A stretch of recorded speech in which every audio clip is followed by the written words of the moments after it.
죄인인 사람이 하나님을 향해서 나갈 수 있는 길은 사람 편에서는 단 한 길도 없습니다. 하나님께서 그 길을 열어주지 않으면 우리는 하나님께 나갈 수 있는 방법은 아무것도 없습니다. 하나님께서 이렇게 막혀있는 길에 은혜의 막을 펼쳐줍니다. 그리고 사람으로 하여금 하나님을 만날 수 있는 길을 열어줍니다. 그것이 제사였습니다. 하나님을 만날 수 있는 길을 열어준 제사에 대해서 하나님은 5가지의 제사를 말씀합니다. 번제가 있고, 그리고 또한 소제가 있고, 그리고 또한 우리가 앞에서 이미 이제 봐옵니다마는 속죄제가 있고, 화목제가 있고, 속건제, 이렇게 이제 5가지 제사가 있습니다. 이 5가지 제사 가운데서 특히 이 속건제는 좀 특이한 제사 가운데 하나입니다. 화목제는 모든 언약을 맺는 마무리 측면에서 드리는 그러한 특징을 가지고 있고, 번제와 속죄제는 그 성격들이 동일한 성격을 가지고 있지만은 제사를 드리는 형태는 다른 부분들을 가지고 있습니다. 번제는 우리의 제사에 나가는 우리의 모습들, 그 다음에 번제는 태움에 대한 그런 모습들, 그 다음에 상번제에 대한 부분들을 함께 설명을 하고 있다면은 속죄제는 죄를 범한 자들로 인하여서 그들이 속죄를 해야 될 내용들, 제사상의 문제들이 제일 먼저 그 속에 다루고 있는 거죠. 그런가 하면 또한 소제는 곡물로 드리는 제사로서의 그 형태를 우리에게 말해주고 있습니다. 그런가 하면은 이 속건제는 이런 부분에서 좀 구별된다, 이런 보면은 되겠습니다. 특히 이제 속건제는 일종의 관계적인 측면에서 생겨난 일들입니다. 번제와 속죄제와는 달리 특히 5가지 제사 제도 가운데서 보상 또는 배상적 측면이 강조되고 있는 것이 바로 속건제입니다. 속건제는 3가지의 유형이 있습니다. 성물에 대한 속건제가 있고, 두 번째는 하나님의 계명을 범했을 때에 드리는 속건제가 있고, 그 다음에 세 번째는 사람과 사람 사이에 범죄하였을 때에 드리는 속건제, 이와 같이 3가지 유형 속에 있습니다. 그런 가운데서 2가지는 5분의 1이라는 보상 또는 배상이 그 속에 지급이 되어야만이 되는데, 그것이 바로 오늘 우리가 본문에 읽었던 내용들입니다. 바로 성물에 관한 것들, 그 다음에는 사람과 사람 사이에 있었던 그런 범죄는 반드시 5분의 1을 더하여라. 그리고 이제 계명에 대해서는 지키는 부분에서는 속죄로서의 예물로서 모든 것은 대처가 되어집니다. 이와 같이 속건제는 신앙의 규범을 잘 지키지 않으면 생겨나는 그러한 하나의 죄로 인한 제사라, 이렇게 보시면 되겠습니다. 따라서 속건제는 신앙의 규범을 잘 지키지 않았을 때 생겨나는 것으로 신앙의 소홀함이 생겨나지 않도록 우리에게 신앙과 삶을 늘 돌아보게 하는 제사 제도이기도 합니다. 이런 속건제가 우리에게 신앙적 부분에서 신앙의 규범에 대해서 어떤 교훈을 주고 있을까? 우리가 이것을 성물에 관한 것과, 그리고 또한 두 번째는 하나님의 계명을 어겼을 때와, 그리고 또한 사람과 사람 속에 죄를 범하였을 때라는 부분들로서 3개를 나누어서 보겠습니다. 먼저 우리가 14절을 함께 읽겠습니다. 14절, 15절 두 절을 읽겠습니다. 시작. 여호와께서 모세에게 말씀하여 이르시되 누구든지 여호와의 성물에 대하여 부지 중에 죄를 범하였으면 여호와께 속건제를 드리되 네가 지정한 가치를 따라 성소의 세겔로 몇 세겔 은에 상당한 흠 없는 순양을 양떼 중에서 끌어다가 속건 제물로 드렸어. 아멘. 제일 먼저 첫 번째는 성물에 관한 겁니다. 여호와의 성물. 성물은 여러분들 굉장히 다양성을 가지고 있습니다. 성물은 우리가 드린 예물도 성물이고, 그 다음에 또한 성물은 성막에서, 성소에서, 성전에서 사용하는 여러 가지 물품들이 있습니다. 이런 것들도 성물에 해당되는 겁니다. 성물. 그런데 이 성물이라는 것에 대해서 벌써 단어를 여러분들 잘 기억하셔야 됩니다.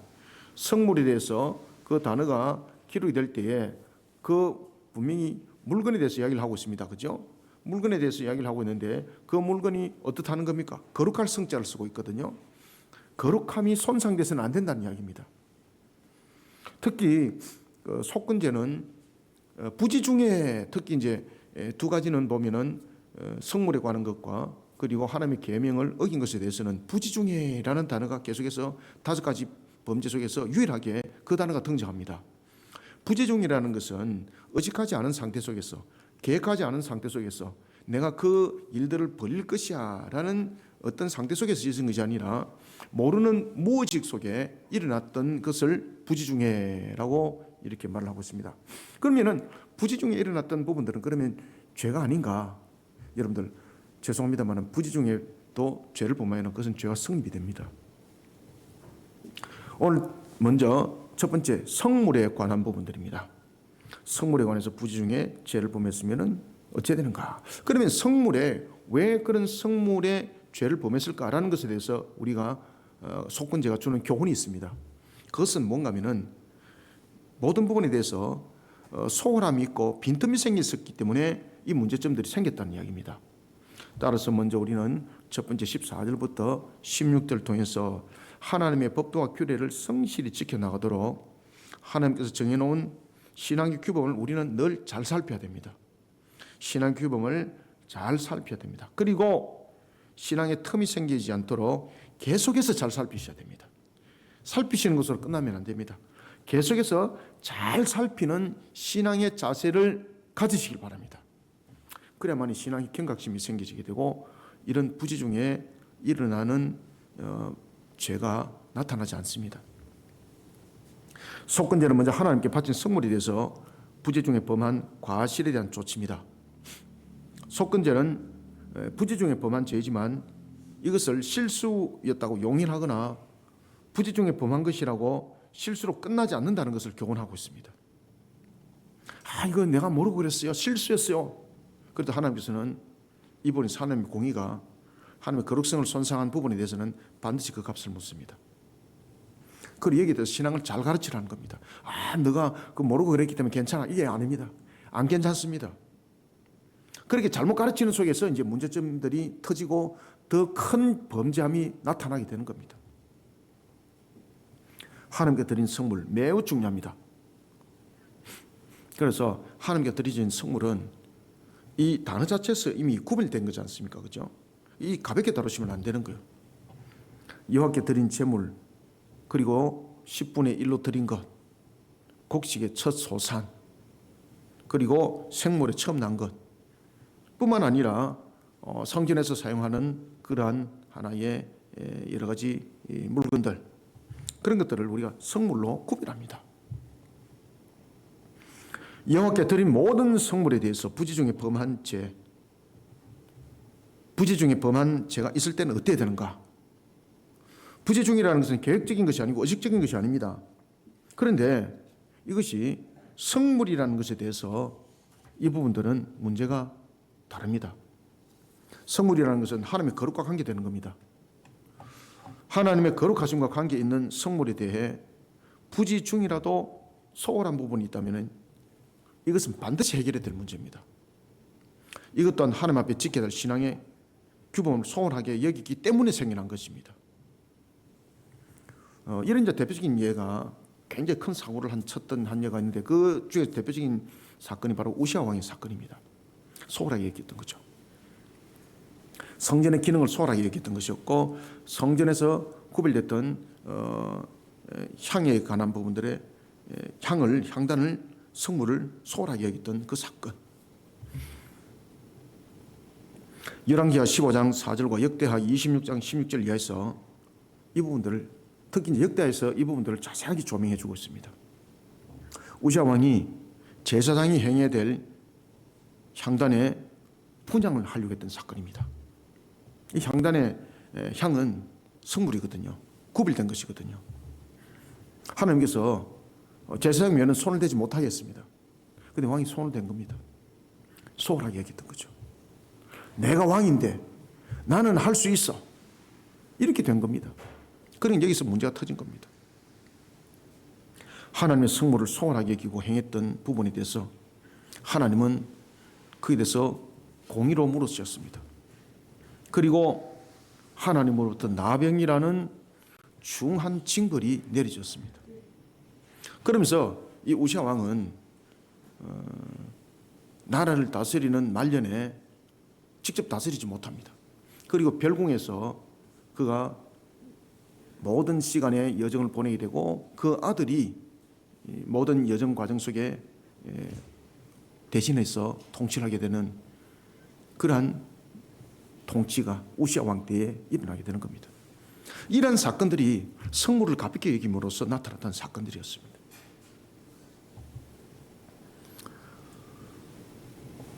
설령 성물에 대해 범죄한 것이 부지중이라 할지라도 여기에 대해서 범한 과실은 반드시 하나님께서 그 죄를 묻습니다. 그래서 순양으로 속죄하라. 순양으로 속죄하라. 그리고 지정한 가치를 또한 따집니다. 지정한 가치를 따져서 그래서 은세겔로 계산하라는 겁니다. 지정한 가치를 따져서 그가 부지 중에 잘못했던 그 성물의 그 가치가 만약에 높은 가치를 가지고 있으면은 그 성물의 높은 가치의 5분의 1을 드려야 되고 그 가치에 따라서 배상과 보상이 다르더라는 것입니다. 반드시 5분의 1을 지급을 하라. 그러면 이 5분의 1의 지급을 통해서 이 5분의 1이 보상 또는 벌금의 형식을 가지고 있습니다. 그러면 이 5분의 1을 왜 지급을 하도록 했을까라는 것입니다. 그죠? 속죄에 대해서 죄를 범했으면 속죄를 하는 측면에 순양이 드려지면 되는 것이거든요. 그런데 순양을 드리는 것으로서 끝나지 않습니다. 5분의 1을 반드시 더 드리라는 거예요. 어떤 성물을 건드리는지 그 성물에 해당하는 가치를 계산을 해서 그 가치의 5분의 1을 더 드리라는 겁니다. 이거는 바로 벌금이거든요. 보상과 벌금입니다. 왜 그렇게 명시를 주고 있는가 하면 다시는 그러한 부지 중에라도 다시는 그러한 실수를 하지 않도록 각인을 시켜주는 겁니다. 5분의 1이. 그래서 이 5분의 1은 다시는 이런 일들을 하지 않도록 소홀함이 안 생기도록 늘 그것을 관심을 두고 하나님의 법도와 규례를 잘 지켜나가는 관심을 집중시키라는 겁니다. 자, 14절부터 16절 세 절을 한번 읽어봅시다. 시작. 여호와께서 모세에게 말씀하여 이르시되 누구든지 여호와의 성물에 대하여 부지 중에 범죄하였으면 여호와께 속건제를 드리되 네가 지정한 가치를 따라 성소의 세겔로 몇 세겔 은에 상당한 홈 없는 순양을 양떼 중에서 끌어다가 속건제로 드려서 성물에 대한 잘못을 보상하되 그것의 5분의 1을 더하여 제사장에게 줄 것이요 제사장은 그 속건제의 순양으로 그를 위하여 속죄한 적 그가 사함을 받으리라. 아멘. 5분의 1을 더 주는 것이 어떤 성격을 가지고 있다고요? 보상과 그리고 벌금 형식을 가지고 있습니다. 그러면 왜 5분의 1을 더 내라 그랬을까요? 경각심을 주기 위해서입니다. 실수하지 말라고. 부지 중에라도 그런 일들이 일어나면 죄다라는 것을 깨닫게 하는 겁니다. 제가 몰라서 그랬어요. 아니라는 거죠. 그러면은 이 5분의 1을 낸 것을 통해서 그는 각인한다는 거죠. 다시는 이런 부지 중에라도 이런 실수를 하면 안 되구나. 부지 중에라도 하나님의 성물에 대해서 내가 성물을 해하는 행동을 했다면 반드시 이것은 문제가 있구나. 그런 속에 이 각인들을 새겨 놓는 것이 바로 5분의 1에 대한 보상과 배상의 성격이라는 것입니다. 그래서 우리는 신앙을 지켜나갈 때에 이 정도는 괜찮겠지 하고 쉽게 생각하시면 안 됩니다. 하나님께서 신앙의 규범을 딱 줬잖아요. 그러면 이게 굉장히 중요한 겁니다. 신앙의 규범을 준 것은 뭔가 하면 두 가지 성격을 가지고 있는데 첫 번째는 저주에 임하지 않도록 하나님께서 막을 쳐주는 겁니다. 두 번째는 하나님께서 규범을 줬잖아요. 규범을 준 이유는 굉장히 중요한 이유가 있어요. 그게 또 하나 있습니다. 문제는 뭔가 하면 하나님께서 생육번성 충만함의 축복의 그 결론들이 어디에 있는가 하면 그 규범의 막 속에 있습니다. 그래서 신앙을 잘 지키는 것이 굉장히 중요합니다. 신앙을 잘 지키는 것은 여러분들이 악한 것 속에 넘어지지 아니하는 이유와 조건과 근거가 되고 두 번째는 여러분들이 복을 받는 근거와 이유와 조건이 됩니다. 그래서 신앙의 규범을 잘 지키는 자가 복이 있습니다. 그러니 신명기에서 항상 강조하는 것이 쉐마 들으라. 그죠? 이 말씀을 지켜 준행하는 자는 복이 있을 것이다. 그러면서 그 복이 어디까지 맙니까? 성읍에서도 복을 받을 것이고 그가 들에 나가도 복을 받을 것이고 무엇을 하든지 그가 손대는 것마다 다 범사가 잘 되리라. 심지어 그 집안에서 기른 덜짐승조차도 복을 받을 것이다. 아시겠습니까? 그러니까 법도와 규례를 잘 지키는 것은 복의 근거와 원인과 그 모든 것을 만들어가는 역할들을 하는 겁니다.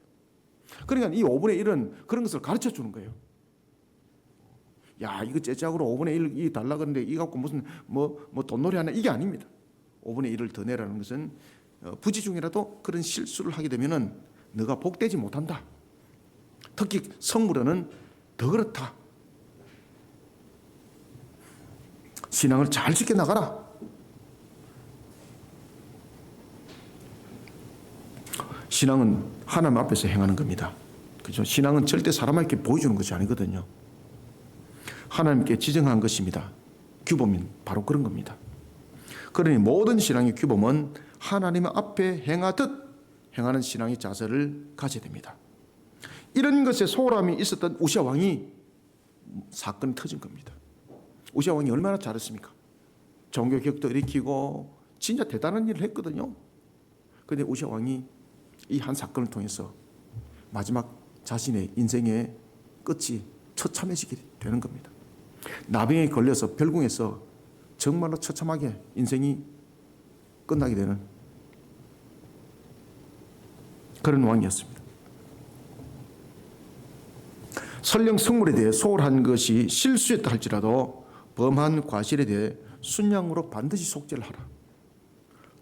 그런가 하면 범한 성물에 대한 5분의 1을 반드시 보상하라.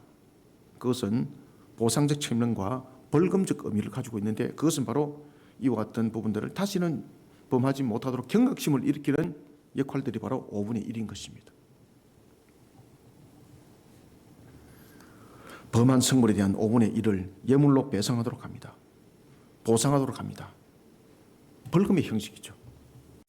사랑하는 성도 여러분, 하나님의 법도와 규례를 성실히 잘 지켜나가야 됩니다. 하나님의 법도와 규례를 성실히 잘 지켜나가도록 하나님께서 정해놓은 그러한 신앙의 규범 잘 살피셔야 됩니다. 그리고 신앙의 틈이 생기지 않도록 계속해서 잘 살피셔야 됩니다. 잘 살핀 것으로서 끝나는 것이 아니라 계속해서 잘 살피셔야 됩니다. 그래서 5분의 1에 대해서 이야기를 하고 있는 겁니다. 이와 같이 신앙의 규범들을 잘 살펴나가는 우리 모두가 되기를 소원합니다. 그 다음엔 두 번째입니다. 17절, 18절 두 절을 함께 읽읍시다.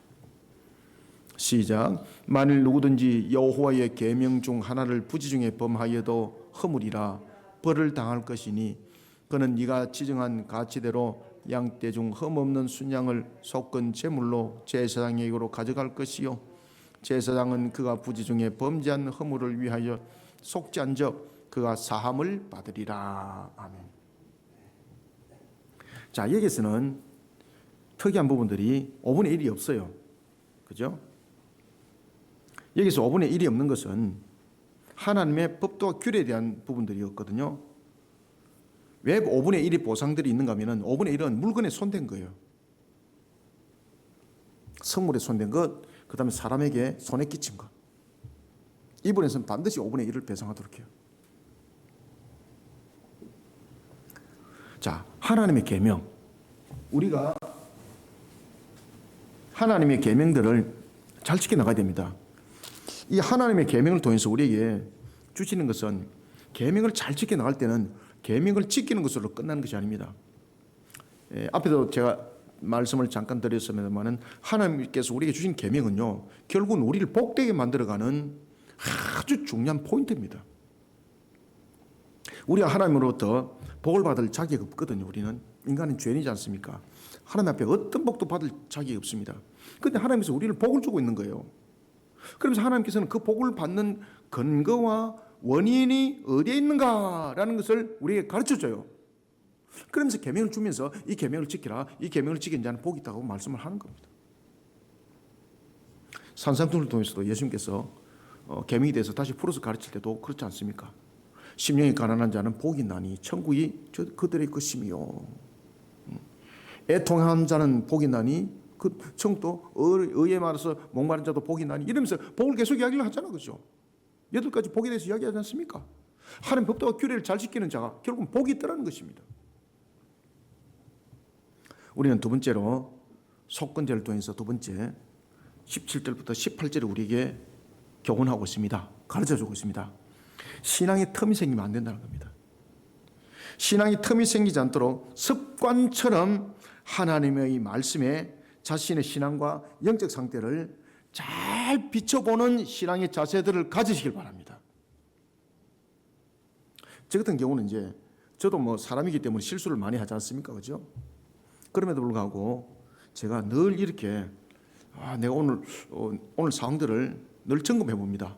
중간중간에 점검을 해보면서 기도합니다. 제가 기도하면서 그냥 기도하는 것이 아니라 하나님의 말씀 속에 나를 다시 한번 조명해 봐요. 이 부분들은 내가 잘못했구나. 내가 이 부분들은 하나님의 말씀을 바로 세운 모습이 아니었구나. 그럼 회개하고 기도하고 또다시 수정하고, 그리고 마지막에 잠자리 들 때도 하루 일과를 착 떠올려봐요. 하루 일과를 떠올려보면 뭐 간단하잖아, 그죠? 시간 속에 뭐 숨 쉬는 것조차도 다 보는 것이 아니고 큰 테두리 측면에서 내가 하루 일과를 어떻게 해왔는가를 돌아보는 거예요, 여러분들. 그럼 그 속에서 하나님 앞에 감사한 것도 있고, 또한 내가 좀 다급하게 서두른 것도 있고, 그 속에 보니까 내가 하나님의 말씀을 벗어난 것이 있네. 그러면 회개하고 하나님의 용서를 구하는 거죠.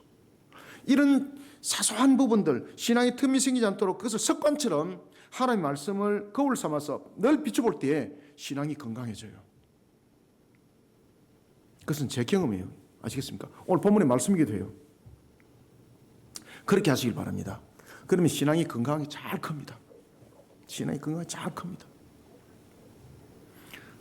제가 어저께는 잠을 자다가 이렇게 보니까 제가 저 끝에 가고 있더라고요. 머리가 이 안방에 화장실 가는 쪽에 크게 가가 있더라고요. 잠자리에서 굉장히 많이 벗어났어요. 야, 이거 내가 이거 헤엄쳐가 왔냐, 여기까지? 그러니까 우리 사모님이 이런 말을 하더라고요. 그래도 잠에서 욕을 안 해서 다행이라고. 그래도 기도를 하더만, 이러더라고요. 몸부림치면서, 저는 제가 어떻게 했는지 모르거든요. 제가 늘 말씀드리지 않습니까? 제가 1년 360을 꿈꾸는 사람이라고. 때로는 영적으로 막 싸우기도 해요. 악한 것들하고. 진짜로 막 싸우기도 해요. 근데 우리 사모님 그러더라고요. 그래도 그날은 은혜스럽게, 그래도 기도하더만.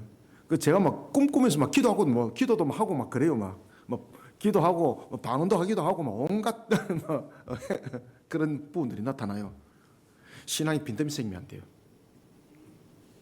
신앙이 빈틈이 안 생겨야지 잠자리에서도 영적인 상태가 건강해져요.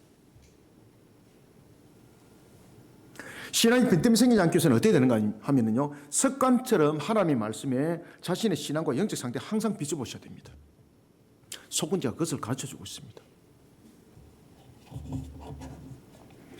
그래서 만일 누구든지 여호와의 계명을 부지 중에, 부지라는 것은 내가 계획하지 않은 것들, 내가 실수로 한 것들, 이런 것이거든요.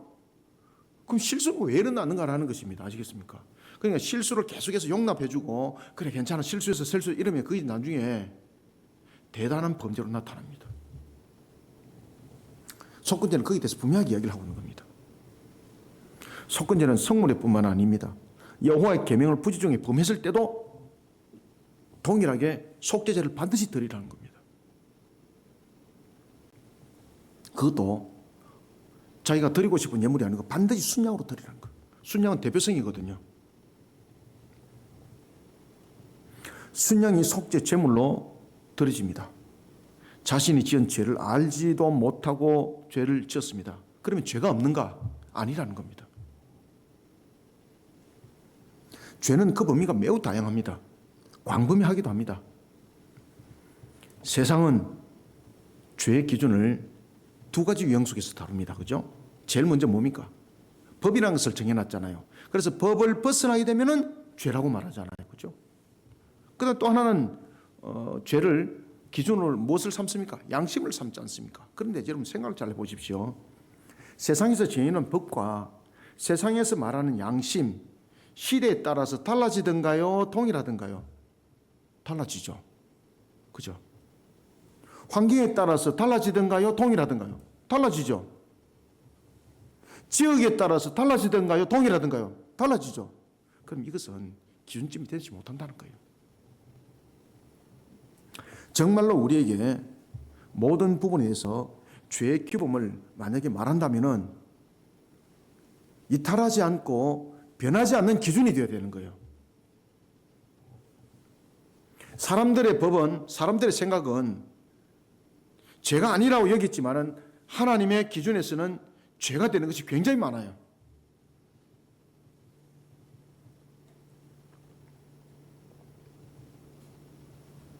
그래서 우리는 죄에 대한 기준을 세상의 법과 양심에 물어보는 것이 아니에요.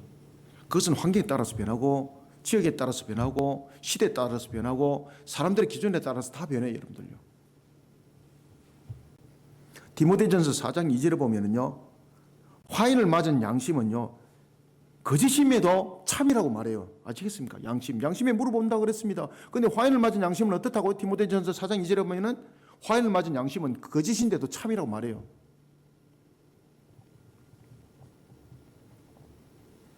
죄를 짓고도 하나님의 말씀으로 자신을 비춰보지 않는다면은 자기가 죄를 짓고 있는지조차도 알지 못합니다. 그래서 기준은 항상 하나님의 말씀이 되어야 되는 거예요.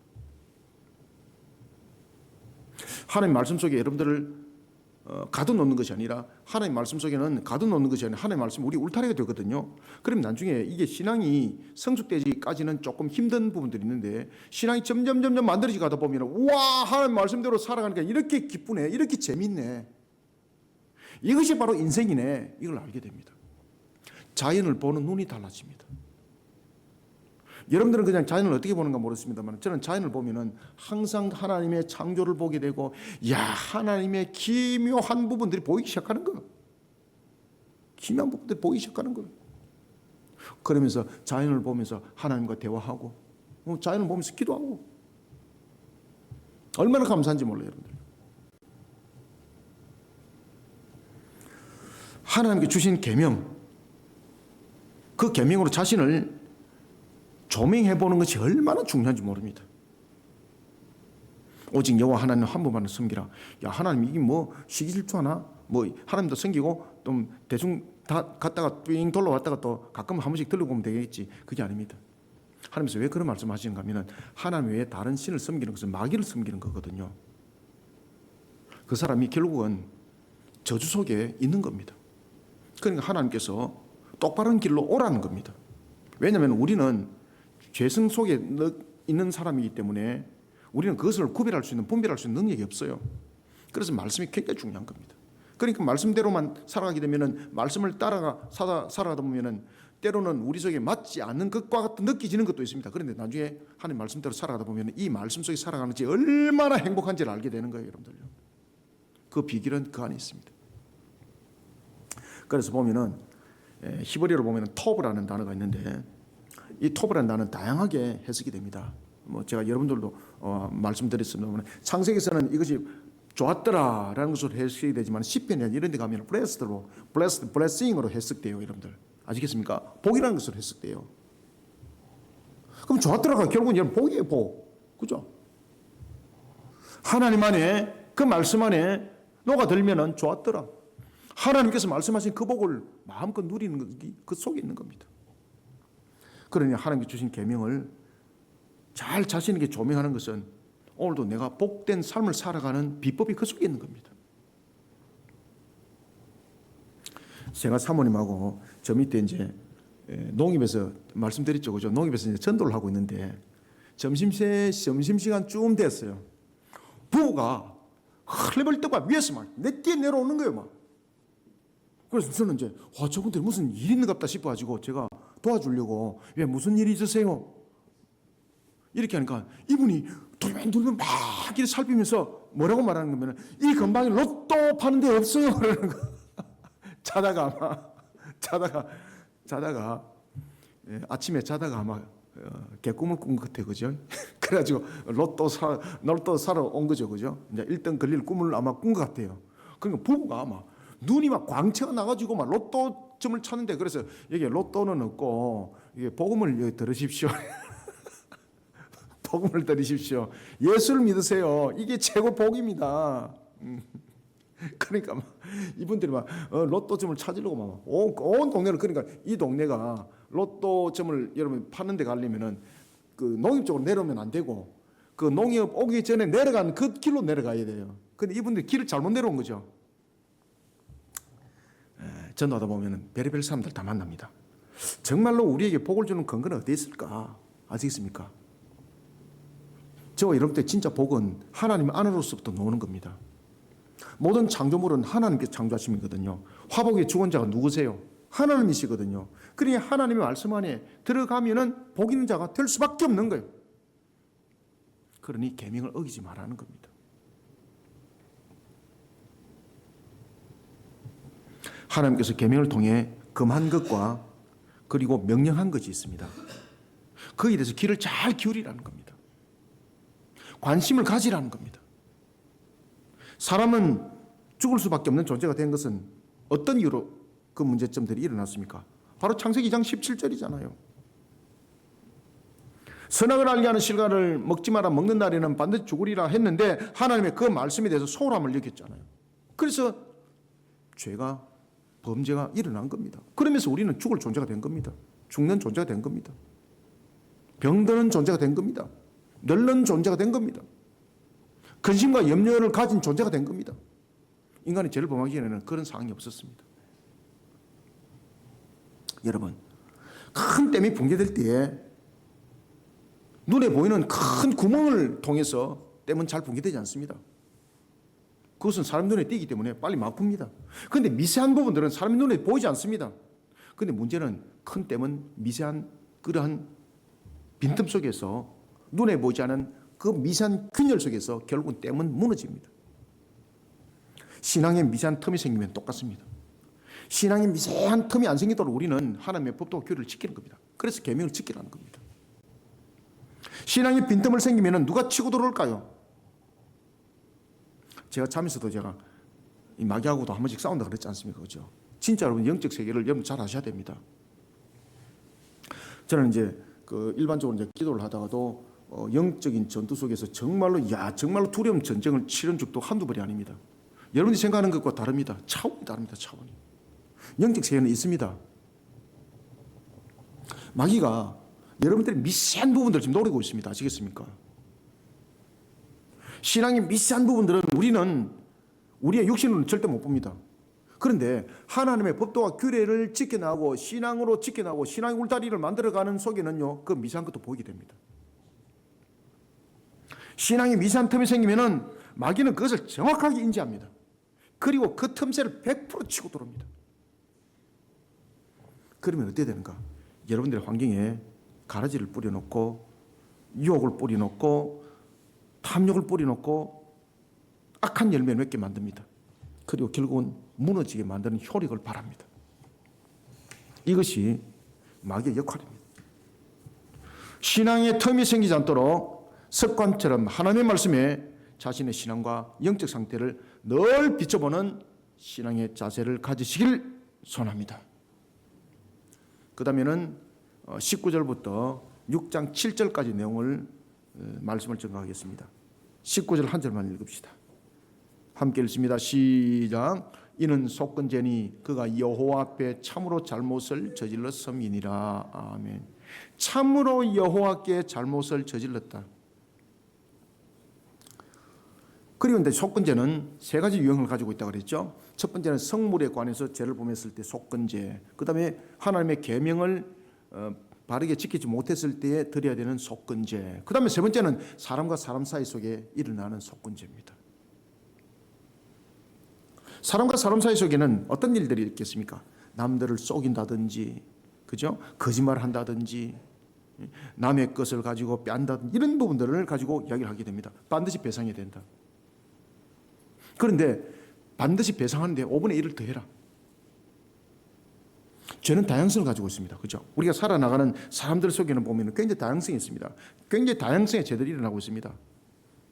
부주의 가운데도 일어날 수 있습니다. 그런데 사람과 사람 사이에 어떤 부분들은 부주의 가운데 일어나기도 하지만은 계획 속에도 일어나는 것도 있습니다. 하나님께서 반드시 그 값을 다 묻겠다는 겁니다. 마지막으로는 죄는 다양성을 가지고 있습니다. 부주의로 일어날 수 있는 오해의 가능성도 철저히 배제하는 신앙의 자세를 우리는 가져야 됩니다.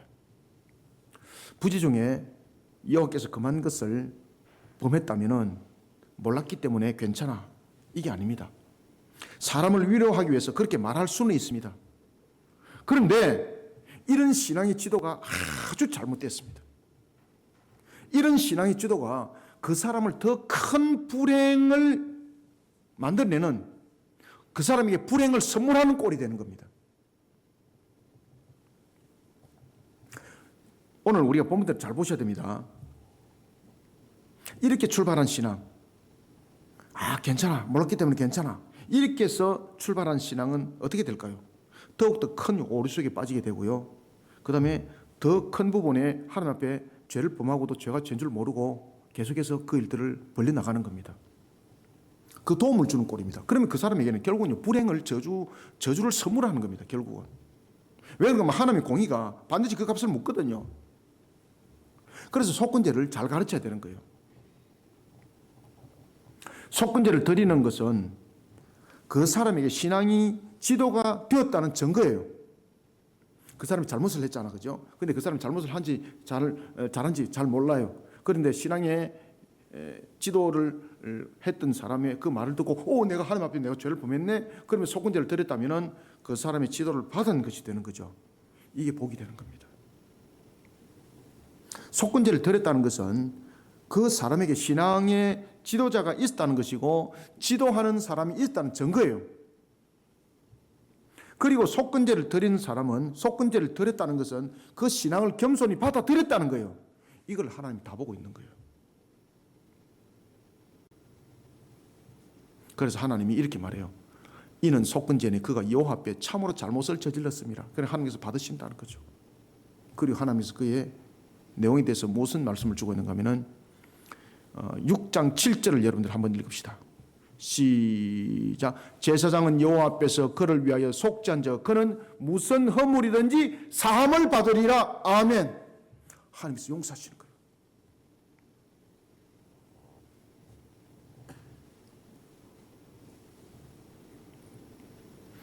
여호와 앞에 참으로 잘못을 저질렀으리라. 잘못을 저질렀습니다. 하나님께서 그의 모든 것을 용서하고 받아줍니다. 방금 저와 여러분들 읽었던 것처럼. 그리고 그의 모든 것을 회복시켜줍니다. 속건제가 성물과 하나님의 계명을 부지 중에 범했을 때에 드리는 제사였다면 사람과 사람 사이에 일어난 범죄에 대해서도 말을 하고 있습니다.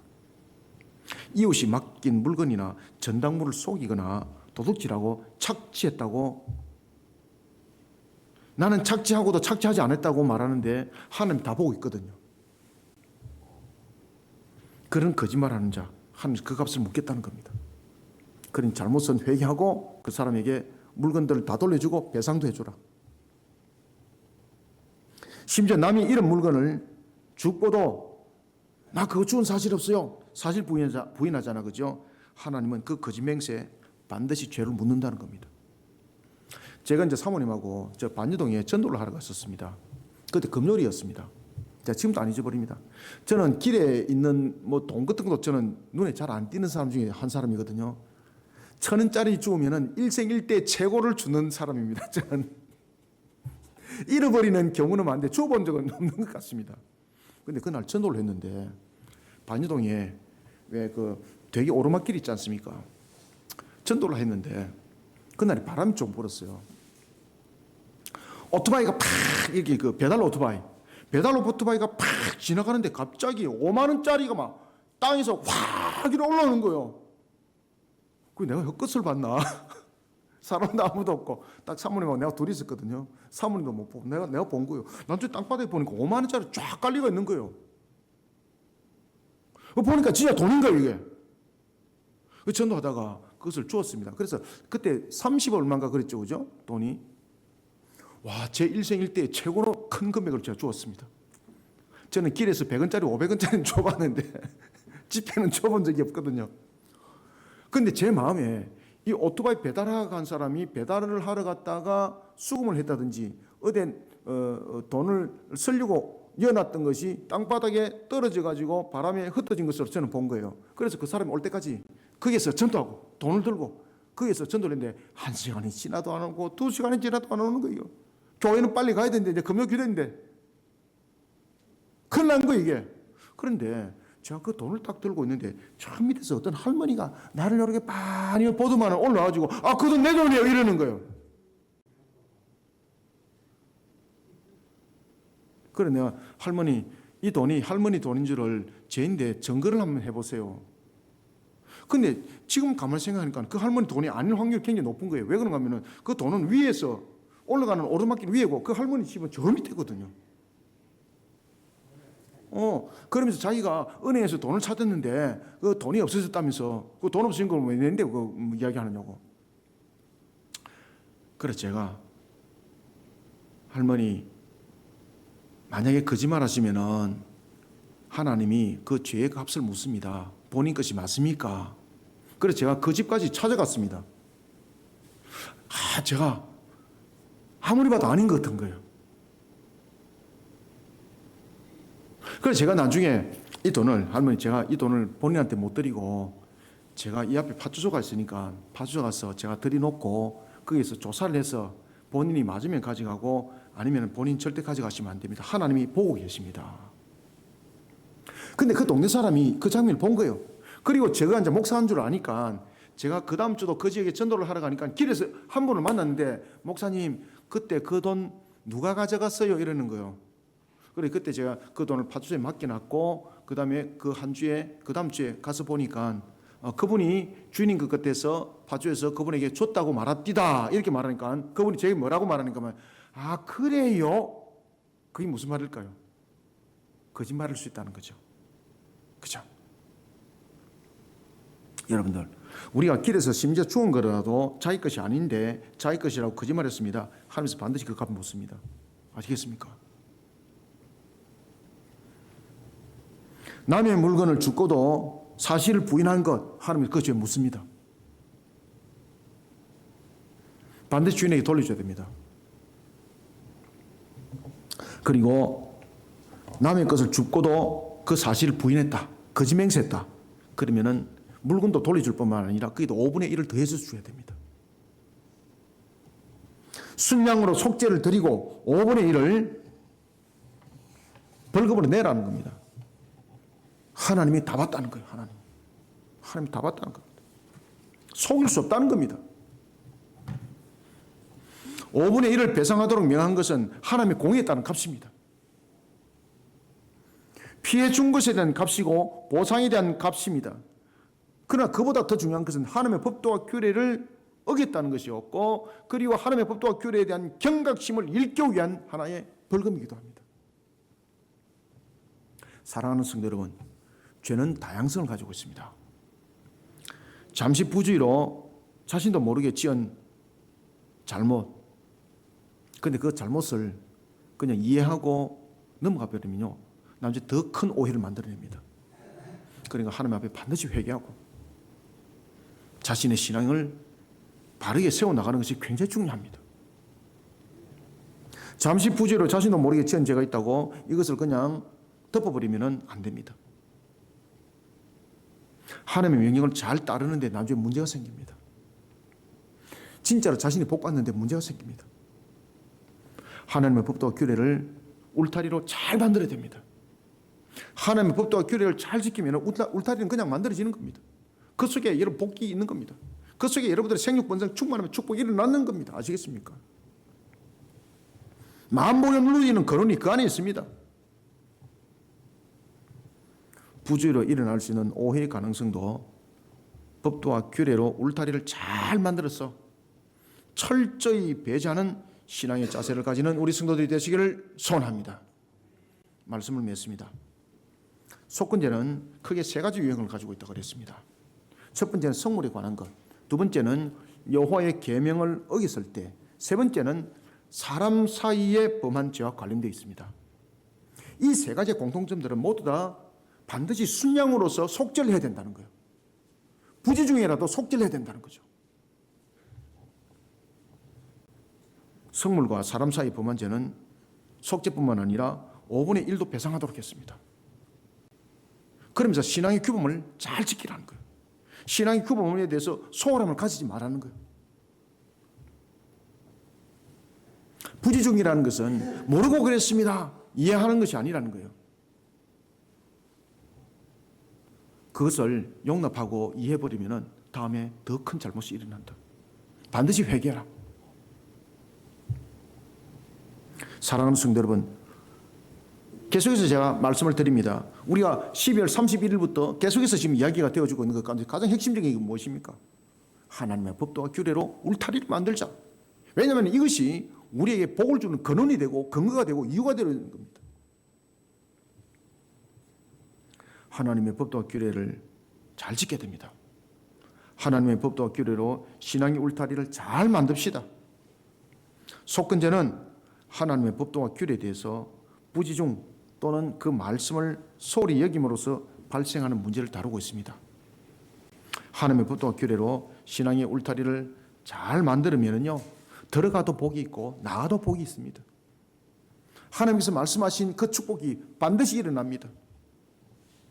신앙의 규범을 잘 지켜나가면서 2025년 여러분들의 모든 삶들과 여러분들의 모든 산업들과 여러분들의 모든 자녀들이 번성하여 생육번성 충만함의 축복이, 감람나무, 무화과나무, 포도나무의 축복이, 과수원의 축복이, 에덴 동산의 축복이 여러분들 가운데 일어나기를 주님의 이름으로 축원합니다. 하나님 감사합니다. 주께서 오늘도 우리에게 펼쳐주시고 열어주시는 속건제 말씀 상가 마음 반석에 각인하고 새기를 소원합니다. 주신 말씀으로 우리가 또한 한 주간을 달려가고 한 해를 달려갈 때 오늘도 주신 말씀을 잘 삼가 마음 반석에 각인하고 새기를 원합니다. 하나님의 법도와 규례로서 신앙의 규범의 울타리를 잘 만들어 나가고 혹이나 부지 중에 있을 때도 회개하고 주님 앞에 무릎 꿇을 때 주님께서는 말씀하셨습니다. 모든 것을 그 허물도 내가 전부 다 사하여 주리라. 그리고 또 하나님께서는 그 허물을 사하여 주는 것으로 끝나는 것이 아니라 그러하여금 복된 길을 걸어갈 수 있도록 하나님 보시기에 좋았더라의 모습들로 만들어가 축복의 동산 에덴 동산 하나님께서 만들어주신 포도원의 과수원을 만들어갈 줄 믿습니다. 이런 속에 오늘도 주신 말씀을 우리가 상감한 반 속에 잘 깨닫고 말씀을 그것을 듣고 그 말씀을 지켜 준행하는 자는 복이 있다 했습니다. 오늘도 주신 말씀을 듣는 것으로만 끝나는 것이 아니라 이 말씀을 지켜 잘 준행하는 우리 모든 성도들, 복 있는 성도들이 되게 하여 주옵소서. 따라서 종의 입술을 통하여 증거하였지만 이 말씀은 철장 권세가 되게 하여 주시고, 종의 입술을 통해서 증거하였지만 이것은 사람의 음성이 아니라 주님의 말씀이 우리 성도들에게 선포된 말씀이 되게 하여 주옵소서. 따라서 이 한 날에 쓴 금의 말씀이 우리 모든 성도들의 혼과 입과 골수를 찔러 쪼개 하여 주시고, 주신 말씀으로 우리 성도들이 아멘하며 하나님의 결실을 맺어가는 모든 나날들 한 주 한 해가 되게 역사하여 주옵소서. 예수님의 이름으로 기도드립나이다. 아멘.